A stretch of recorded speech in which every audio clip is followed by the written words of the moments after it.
পুলিশের উর্দিতে nameplate must.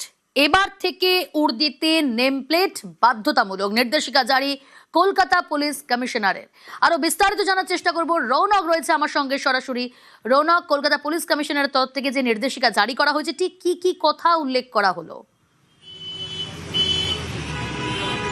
দেখো, একেবারে কলকাতা পুলিশ কমিশনারের তরফ থেকে কড়া নির্দেশিকা জারি করা হয়েছে। কলকাতা পুলিশের কর্মীদেরকে তাদের নামের ফলক উর্দিতে বাধ্যতামূলক, অর্থাৎ উর্দিতে এবার থেকে নামের ফলক রাখতেই হবে। শুধু নামের ফলকই নয়, সচিত্র সরকারি পরিচয়পত্র অর্থাৎ যে আইডেন্টি কার্ড কলকাতা পুলিশের করা হয়েছে, প্রত্যেক পুলিশ কর্মীকে সেই আইডেন্টি কার্ড ক্যারি করতে হবে।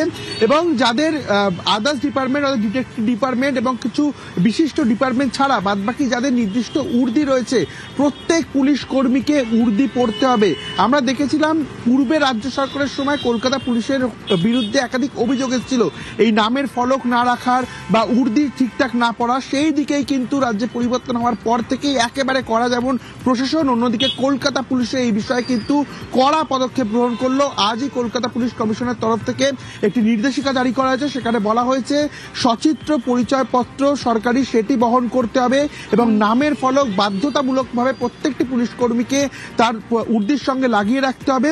এবং যে ইনসিগনিয়া, অর্থাৎ কোন পুলিশ কর্মী কোন পদমর্যাদা, সাব ইন্সপেক্টরের 2টি স্টার বা যে সমস্ত ইনসিগনিয়াগুলি রয়েছে পুলিশ কর্মীদের, প্রত্যেকটি ইনসিগনিয়া কিন্তু তাদেরকে বহন করতে হবে। অর্থাৎ যাতে কোনোভাবেই জনসাধারণ বিলম্বিত না হয়, তারা যাতে পুলিশকে চিনতে পারে এবং পুলিশের উপর যাতে কোনো রকম আঙুল না ওঠে, এই বিষয়ে কিন্তু সুনিশ্চিত করতে কড়া পদক্ষেপ নেওয়া হলো কলকাতা পুলিশ কমিশনের তরফ থেকে। বেশ রৌনক।